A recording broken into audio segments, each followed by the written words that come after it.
किसी हद तक जाने को तैयार है। जैसे आज उन्होंने कहा कि अगर न्यूक्लियर वेपन्स का भी इस्तेमाल करना पड़ेगा वो इससे भी गुरेज नहीं करेंगे। दूसरी तरफ वो भी उनको समझ में नहीं आता है कि इस प्रेजेंट सिचुएशन में जहां एक तरफ तीसरी जंग आलमी जंग छिड़ने का खतरा है और दूसरी तरफ उनको भी समझ में नहीं आता इस सिचुएशन को किस तरीके से टैकल करे। ये एक बहुत संजीदा मसला है और इसमें दोनों तरफ से किसी भी तरफ से कोई भी छूट हो जाएगी, कोई भी गलती हो जाएगी, उसका जो खमियाजा सारी दुनिया को भुगतना पड़ेगा।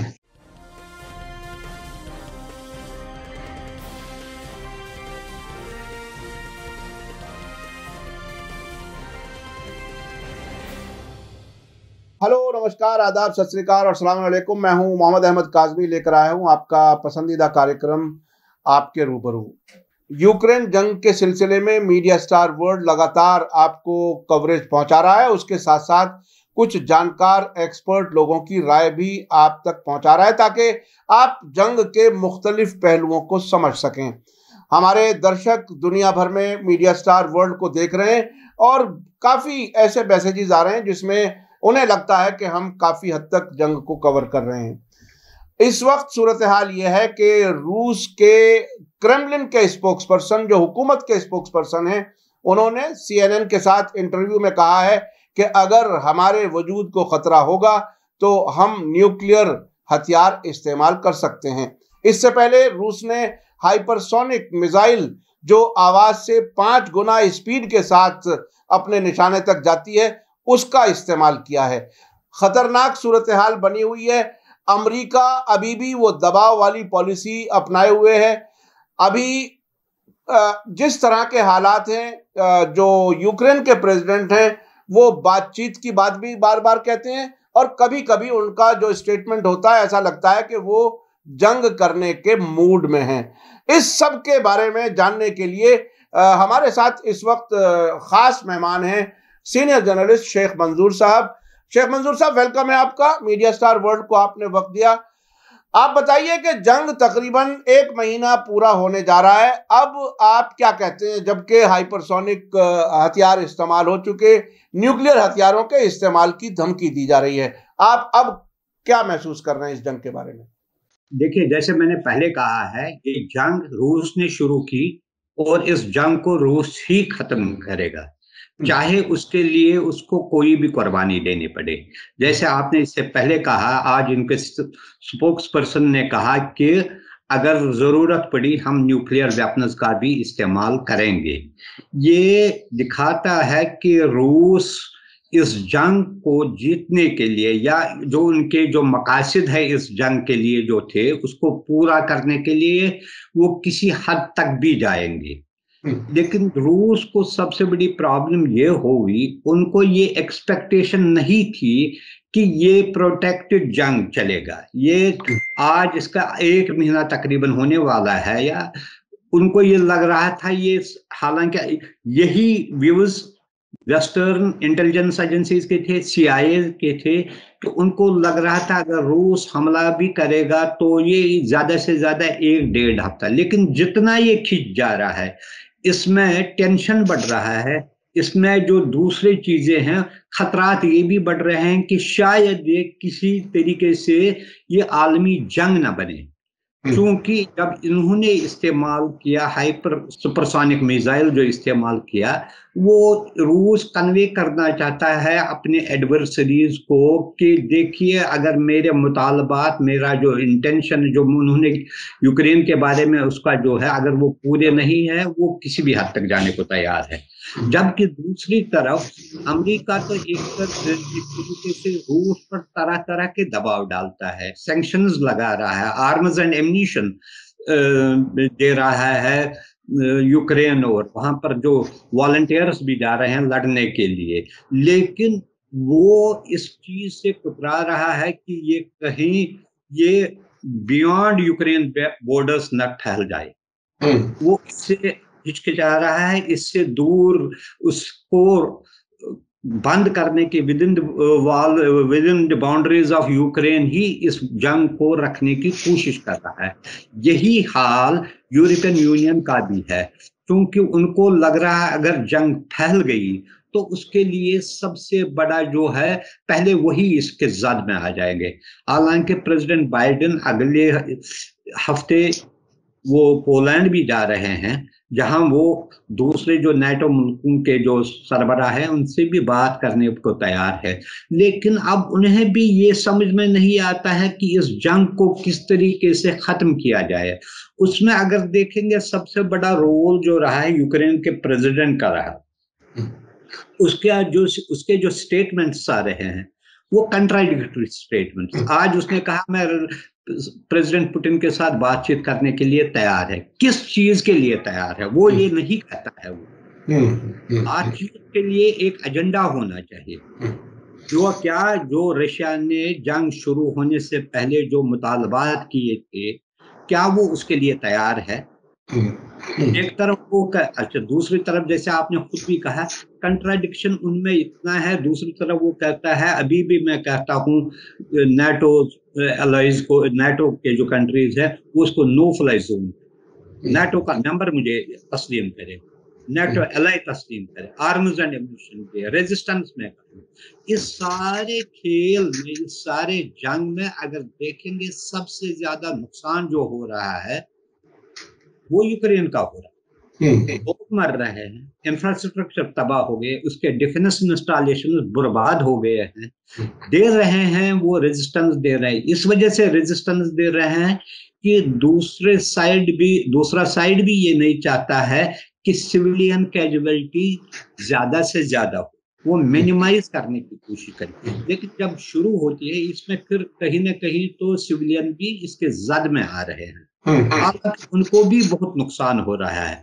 लेकिन एक जो एश्योरेंस जब तक के नाटो और यूक्रेन की गवर्नमेंट उनको नहीं देंगे, या जिस तरीके से वो कहता है जैसे दूसरे कंट्रीज है वो न्यूट्रल रहे, यूरोपियन के न्यूट्रल कंट्री रहे, उसमें कोई वो आर्म्स एम्यूनिशन का भंडार जमा न करे, वो सिर्फ पीसफुल न्यूट्रलिटी उसमें कायम रखे, तो वो इसके लिए तैयार हो सकते हैं। दूसरी बात अगर आप देखेंगे इसमें एक और जुजू है। पहले ही रशिया ने वार शुरू करने से पहले दो जो इसके जो जोन्स है, फेडरेशंस है, उनको उसको रिकॉग्निशन दी, सेपरेट रिकॉग्निशन दी है। क्या वो भी एक्सेप्ट करेंगे? इस पर अभी कोई जो बात है क्लैरिटी नहीं है। अच्छा, अभी जो दो ताजा खबरें हैं वो ये हैं कि एक तो ज़ेलेंस्की ने ये कहने की कोशिश की है कि ये वर्ल्ड वॉर 3 हो सकती है, इसलिए इसको रोकने का इंतजाम किया जाए। दूसरी बात, बेलारूस की तरफ से ऐसी कुछ खबरें आ रही हैं कि हो सकता है कि बेलारूस रूस की फौजों के साथ मिलकर के वेस्टर्न यूक्रेन पर फौजी कार्रवाई में शामिल हो जाए।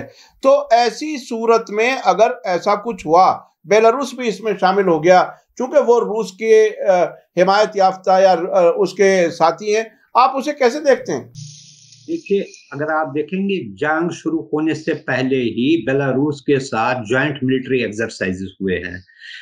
यूक्रेन का ये भी एक दावा है कि वहां से भी, वहां की टेरिटरी से भी रशियन फौज ने हमला किया है उन पर। ये भी एक पहले न्यूज आई है।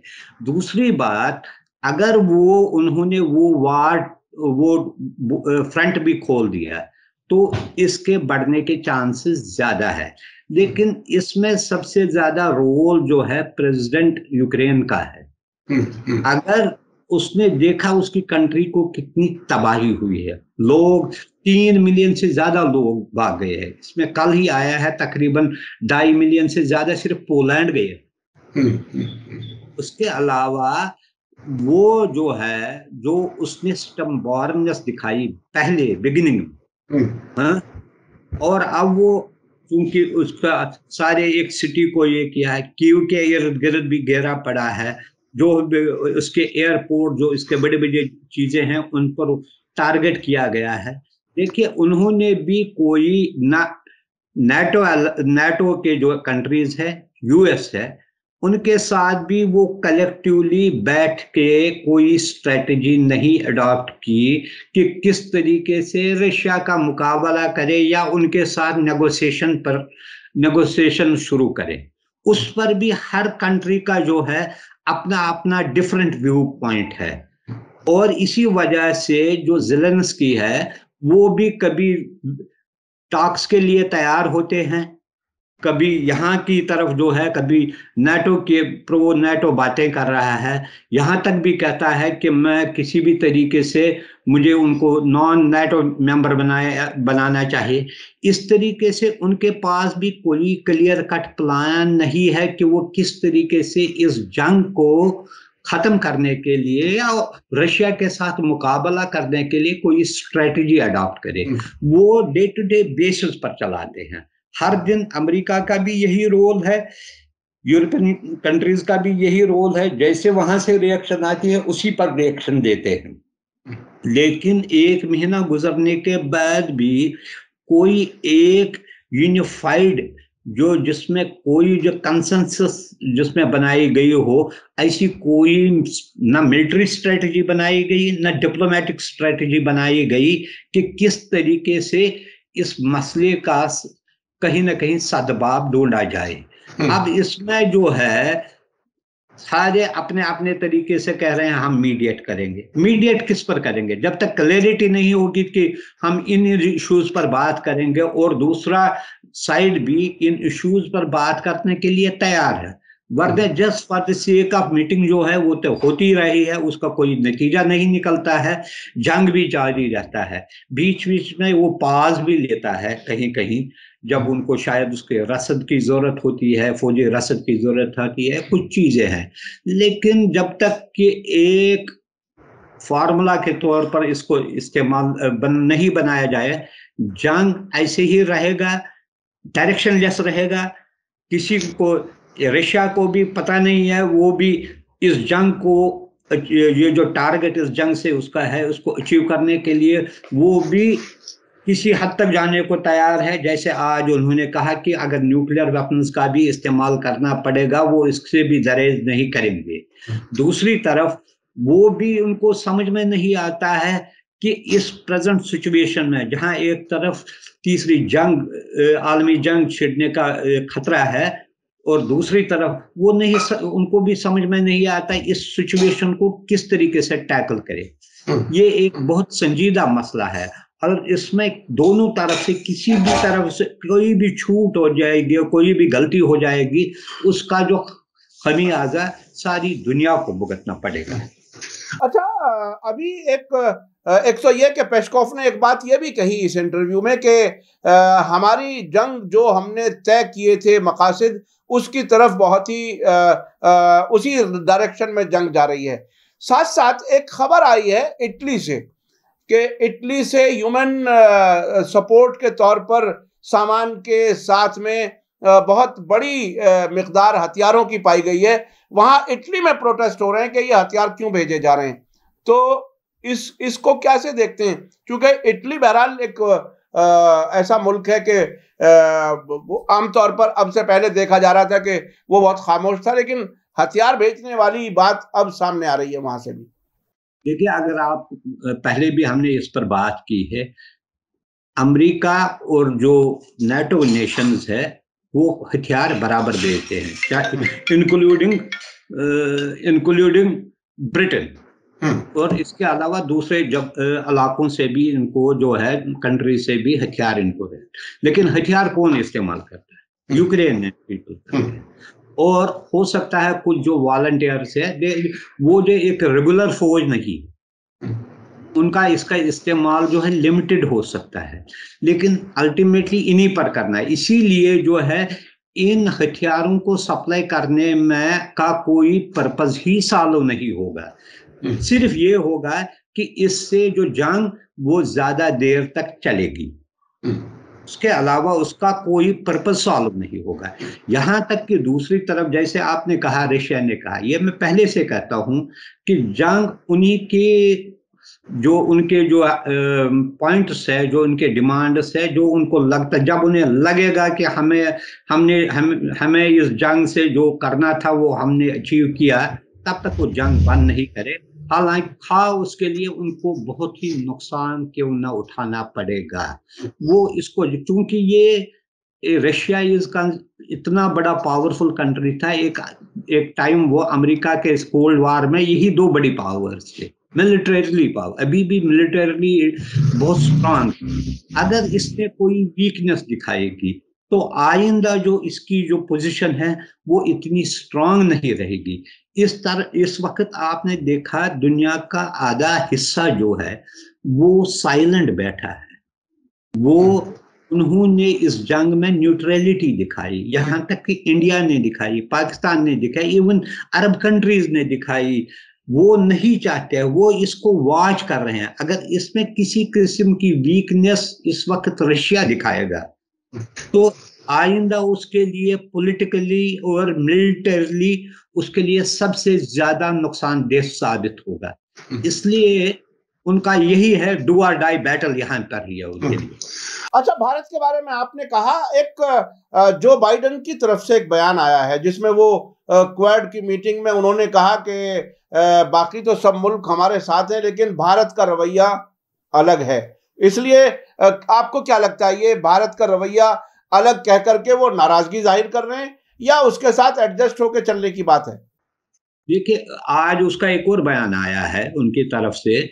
वो जो है, ये चीजें तो रहती है, तो ये हमारे बड़े क्लोज एलाय है, हमारे फ्रेंड है, तो इस वजह से ये तो एक रहता है दोस्तों के दरमियान, जैसे कभी कभी कुछ चीजों पर डिसएग्रीमेंट रहता है, लेकिन बेसिकली जो ओवरऑल पर्पस है फ्रेंडशिप का, उस पर कोई बड़ी चेंज नहीं आ जाएगी। हाँ, वो ये कोशिश कर रहे हैं कि जो नया रेजोल्यूशन यूएन में आने वाला है उस पर कहीं ना कहीं इंडिया जो है अपने मौक़िफ़ में किसी न किसी तरीके से उसमें फ्लेक्सिबिलिटी दिखाए या कुछ और कहे, कंडेमनेशन ही करे किसी तरीके से। लेकिन शायद अगर और भी एक और रेजोल्यूशन आने वाला है जिसके यूएन की बात चल रही है, मुझे लगता है वो यही पॉलिसी अडॉप्ट करेंगे। लेकिन इसका एक प्लस पॉइंट ये निकला, अगर आपने देखा, पहले इंडिया ने कहा हम रशिया से ऑयल इंपोर्ट करेंगे। कल इंडियन गवर्नमेंट ने कहा हमारी जो ऑयल इंपोर्ट जो है उस कंट्री से वो नेग्लिजिबल है, हमें इसकी अभी जरूरत नहीं है। हो सकता है वो भी वेट एंड वॉच पॉलिसी का इस्तेमाल कर रहे हैं। वो इस वक्त हरीडली वो रशिया के साथ कोई एग्रीमेंट नहीं करना चाहते हैं, ताकि ये मैसेज अमेरिका को भी जाए, हम ये इस वक्त जो है ज्यादा इसमें क्लोजनेस नहीं दिखाना चाहते हैं रशिया के साथ। ये उस तरीके से इनडायरेक्टली उन्होंने कहा कि जो पहले 2 दिन पहले बात आई कि हम बल्क में वहां से रिड्यूस्ड प्राइसेस पर लेंगे ऑयल, उस पर फिलहाल टल जाएगी, हो सकता है 1 महीने के लिए या 15। लेकिन अल्टीमेटली आपको ये भी देखना है, इकोनॉमी भी देखना है। अगर इकोनॉमी में आपको बड़ा फायदा होगा, $5 या $10 भी पर बैरल फर्क पड़ेगी, वो ह्यूज अमाउंट होता है। और अच्छा, एक आखिरी सवाल, इजराइल के बाद अकेला मुल्क है यूक्रेन जहां का प्रेसिडेंट और प्राइम मिनिस्टर दोनों यहूदी हैं, और जेलेंस्की ने जो नेसेट को एड्रेस किया है, इजराइल की पार्लियामेंट को, उसमें बड़ी शिकायतें की हैं, बिल्कुल 10 मिनट से भी कम तकरीर की है, और वो इजराइल की शिकायत कर रहे हैं कि वो उनकी मदद नहीं कर रहे और यहूदियों को अपने लिए दरवाजे भी नहीं खोल रहे हैं। तो ये इजराइल अपनी तरफ से ये जाहिर कर रहा है कि वो मीडिएट करने की कोशिश कर रहा है। आप इजराइल को इस वॉर में किस जगह पाते हैं, कहाँ है? ये अगर हम देखेंगे ओवरऑल, अगर आप देखेंगे, इजराइल इतना बड़ा मुल्क नहीं है। ये लेस देन 10 मिलियन लोगों का एक मुल्क है मिलिटरली है, लेकिन वो मिलिटरली उसको इतना सपोर्ट नहीं कर सकता है, अफोर्ड नहीं कर सकता है कि यूक्रेन को देगा कोई मिलिट्री बहुत ह्यूज लेवल पर, उनको ह्यूज क्वांटिटी में देगा। जैसे नेटो वाले दे सकते हैं, जैसे यूएस दे सकता है, ऐसे इजराइल नहीं दे सकता है। और इजराइल के लिए दूसरी ये प्रॉब्लम ये है कि हाल ही में 2 दिन पहले ये भी न्यूज़ आई है, बहुत सारे जो ज्यूज वहां पर सेटल है वो इजराइल भी आ गए हैं। वो ये नहीं चाहते हैं कि ये एक दो कम्युनिटीज के दरमियान जैसे पहले सेकंड वर्ल्ड वॉर में है आइडेंटिफाई हो जाएंगे इससे, जिससे एक कम्युनिटी को पूरा नुकसान हो जाएगा। इसलिए वो एक बैलेंस्ड एक्ट के तौर पर काम कर रहा है। दूसरे, जिनसे हथियार इजराइल ले रहा है, जब वो खुद ही उनको यूक्रेन को देते हैं, इजराइल को देने की क्या जरूरत है?